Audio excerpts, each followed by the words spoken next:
It's just religion.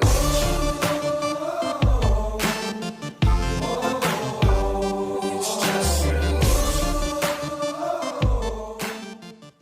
Hello and welcome back to RS in 5 or Less, where we try to square the circle by looking at a triangle. Today we're going to think about the inconsistent triad. The inconsistent triad questions the nature of God in the face of evil. Many monotheists believe God to be all-loving. Christians, Jews and Muslims would put God in this category. Equally, we have the belief that God is all-powerful, that God can do all things, there is nothing he cannot do. He created the world and he sustains the world. And thirdly, evil exists.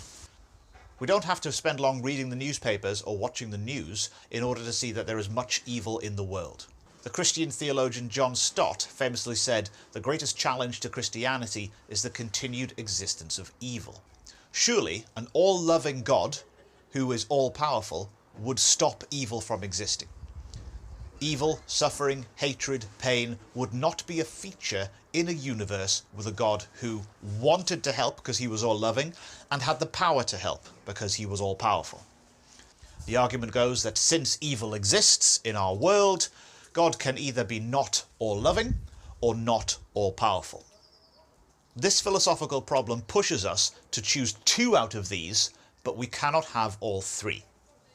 This is obviously a problem for many people who believe in God. Christianity, Islam and Judaism asserts that God is both good and all-powerful.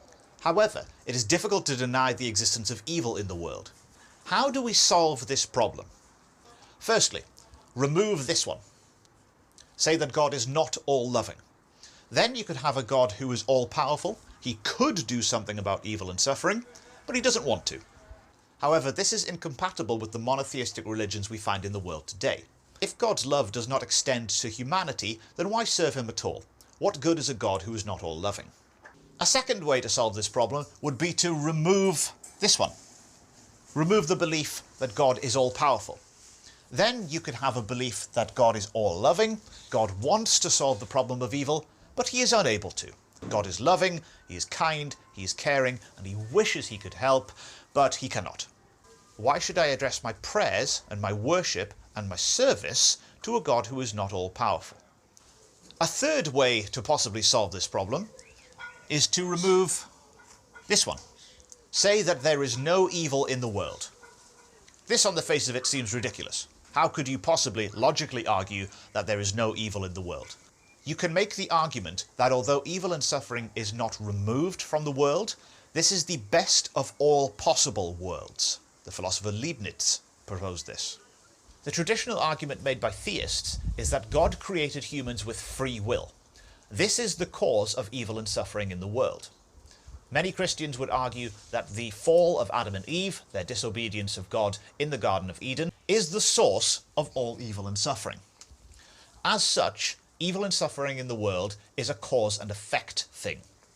Humans caused it, humans feel the effect. Others argue that God could remove evil, but in doing so would remove the very thing that makes us human, our free will. Humans are unique among the animal kingdom in that we can make moral decisions. If God were to intervene and swoop down and prevent every evil thing from happening, free will would be an illusion. Many are indeed persuaded by this argument. However, it might fall down when you consider how important free will actually is.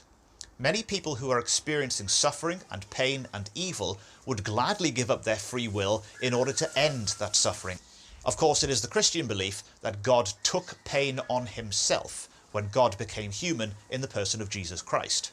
The Christian belief is that God is not removed from evil and suffering, but became one with it. At the end of time, all evil and suffering will be wiped, and every sad thing will one day come untrue. If you solve the argument this way, you can have a God who is all-loving and all-powerful, and will some point do away with evil and suffering.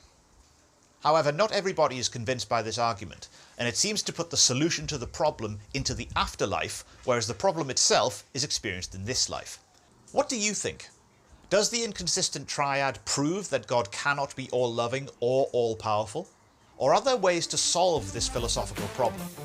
And if so, what are they?